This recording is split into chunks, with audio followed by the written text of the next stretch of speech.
It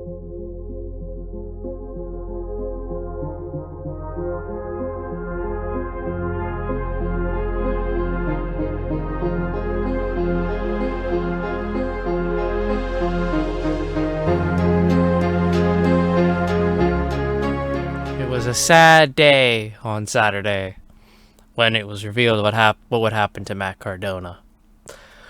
What did happen? Well, we're gonna get into that when I talk about Alwayz Ready. But before that, we're gonna talk about some stuff real quick before I get into Alwayz Ready. So, just a quick bit of news. Paige is leaving WWE. Her contract expires July 7th, and WWE is not renewing it. So she is just going to go until her contract is out. And then Paige will be done with the company. Most likely she will start wrestling again when the deal goes away. Where is she going to go? I think Paige should go to Impact. I think Impact is a great place for her to go. That, or she goes back to her parents' wrestling company. I don't think she should go to AEW. I think they got enough going on over there. Some stuff for New Japan, which affects the Forbidden Door pay-per-view, actually. Juice Robinson was stripped of the IWGP US title because he had appendicitis, which led to surgery. So Will Ospreay and Sonata had a match to crown a new champ, and Will Ospreay won. So Will Ospreay is the new US champ. Hiroshi Tanahashi beat Hiroki Goto. So Tanahashi will be facing Jon Moxley at Forbidden Door to determine who will be the interim AEW World Champion. And I think a big one, we had Great Cobb, Great Khan and Jeff Cobb beating Bullet Club's Bad Luck Fale and Chase Owens to become the new tag team champions. So I think what's going to happen now is we're not going to get a triple threat match at the show, which would be Great Cobb defending the tag belts against Roppongi Vice and FTR. And then we had, I think the big thing is Jay White defeated Okada for the IWGP World Heavyweight Championship. So Jay White is going to be at Forbidden Door as the champ. No Okada. Apparently the reason is that Okada's wife is giving birth, and Okada kind of wants to be there for that, so that makes sense. But it sucks, man. No Okada at Forbidden Door. That is gonna suck. So, because the rumored match was it was gonna be Okada defending the belt against Adam Page and Adam Cole in a triple threat. So I guess Jay White's just gonna take his spot, which I'm fine with. But I will not lie and say it would have been cool to have Okada there. And now we move on to the two things that are not wrestling related, which is Sword Art. Sword Art has two news here. Sword Art Online audiobook number 6 comes out August 6th. Which I have pre-ordered. I pre-ordered number 6. Also in August is volume 24. Volume 24 is in August as well, so I need to pre-order that one too. That's the next one in Unital Ring, so that's very important. But audiobook volume 7 is in November. November 8th to be precise. So number 6 will be the last one for Phantom Bullet, and then number 7 will be Mother's Rosario. So yeah, I also have gotten volume number 3 physical as well. So that has been added to my collection. But I've had number 3 technically for so long because since December, because I've had the audiobook since December. But that's pretty much all the news I got for you here. So yeah, now it's time for Alwayz Ready. Okay. So the show actually went pretty long. Counting the pre-show, it was almost 5 hours. Really. I was shocked we went that long, but I wasn't complaining about time because unlike some of these people, I don't care about time. whatever. It's a fun show. So, we started the pre-show. We had Rodney Mack versus Magic Jake Dumas. I'm going to be completely honest. I didn't really care about this match. I didn't pay attention much to this match, but Rodney Mack won. We then had a thing from the Fixers, from the idiot, Ligursky. And he said that Jay Bradley can't wrestle. And I prayed. I'm like, oh, thank you, God. So the Mortons, so the Fixers were replaced by the Ill Begotten. So it's the Ill Begotten versus the Mortons versus AJ Kazana, and his partner was revealed to be Anthony Andrews. Who is Anthony Andrews? I got no goddamn clue. But the Mortons won. So there you go. And then the actual show started. We had Aaron Stevens versus Trevor Murdoch in what was described as Aaron Stevens' final match, a swan song. And Trevor Murdoch won. It was a nice, just really short match. And after the match, Aaron Stevens, the crowd was saying, "Thank you, Aaron." And he took the mic and said, "You're welcome." And that was that. If this is his last match and not a gimmick, then I will miss him. Aaron Stevens, when he was Damian Sandow, I know it's going to sound weird to say, but I always did think he was underrated and wasn't used properly in WWE. Like when he cashed in the Money in the Bank against John Cena. He should have won. I honestly believe he should have won it right then and there. When he cashed in the Money in the Bank against John Cena. And then the Mizdow stuff was great. He was so over, man. And then they did the feud with the Miz where it's like, who gets to keep the Miz name? And then he lost it. Which, yeah, okay, fine. And if you don't want him to keep the Miz name. But then after that, he cut that great promo where he's like, I'm going to be my own man now again. And then he just went back to being a copier again. So, it could have been so much. Then we had the Hex defend the NWA World's Women's Championship, World Women's Tag Team Championships against Pretty Empowered. Shockingly, Pretty Empowered won the match, thanks to a low blow from Ella Envy. She low blowed Marty Bell and got the roll up win. I was really shocked. I'm like, wow, you're really giving it to them? Okay. I don't know if they against Pretty Empowered. I was just shocked that they were just giving the belts. Homicide defended the NWA World Junior Heavyweight Championship against PJ Hawks. This was a nice, fun match. Homicide, predictably, won the match.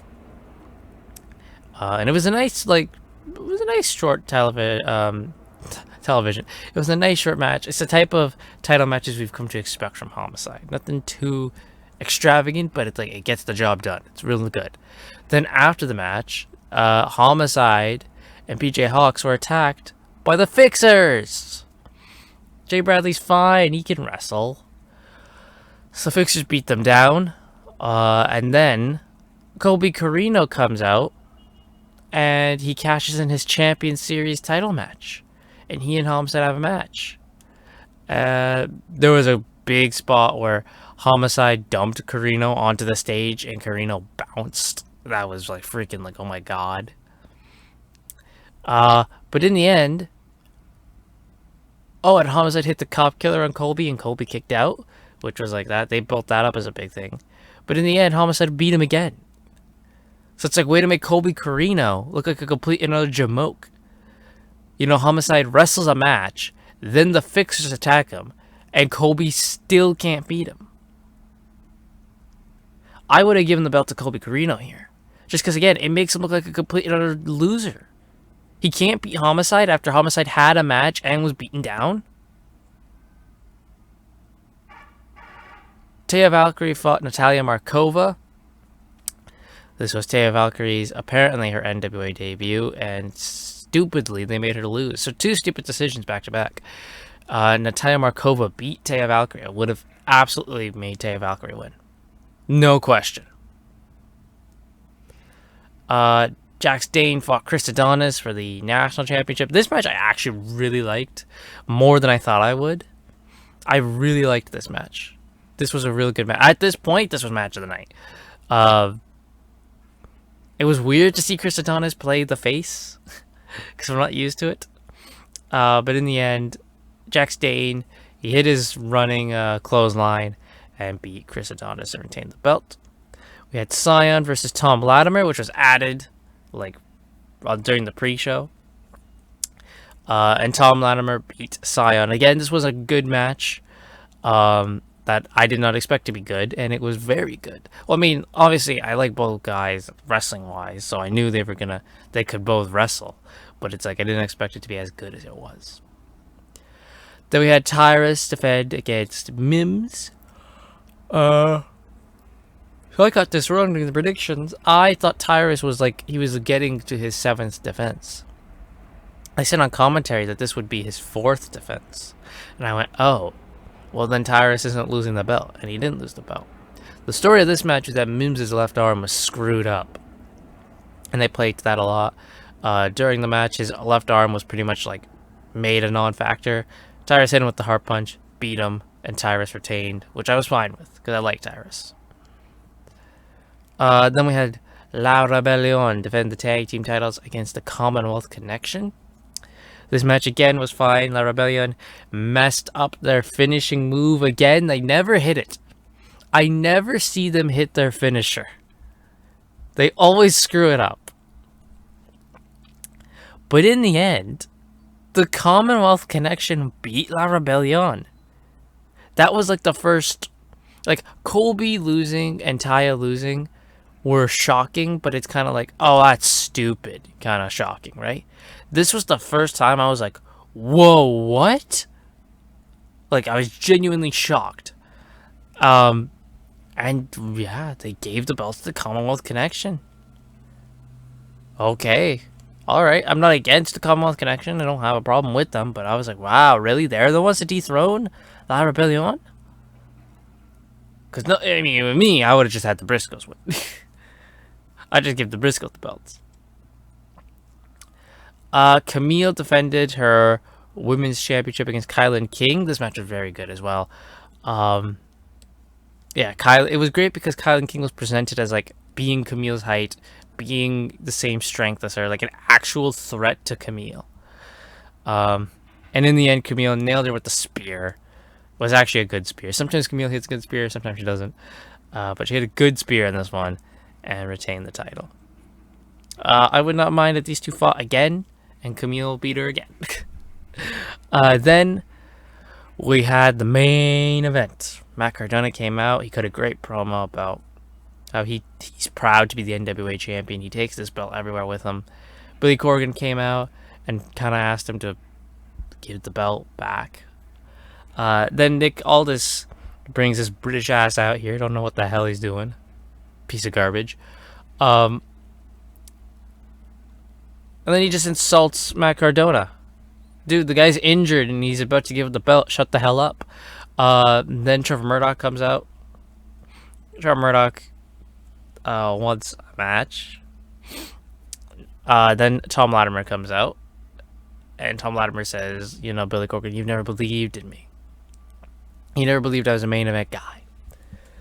And then Sam Shaw comes out, the former Dexter Lumis, and he wants in on whatever this is. So Matt Cardona eventually does vacate the World's Championship, which sucks. God damn it.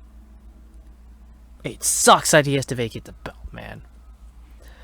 And Billy Corgan makes a fatal 4-way to determine a new World's Champion.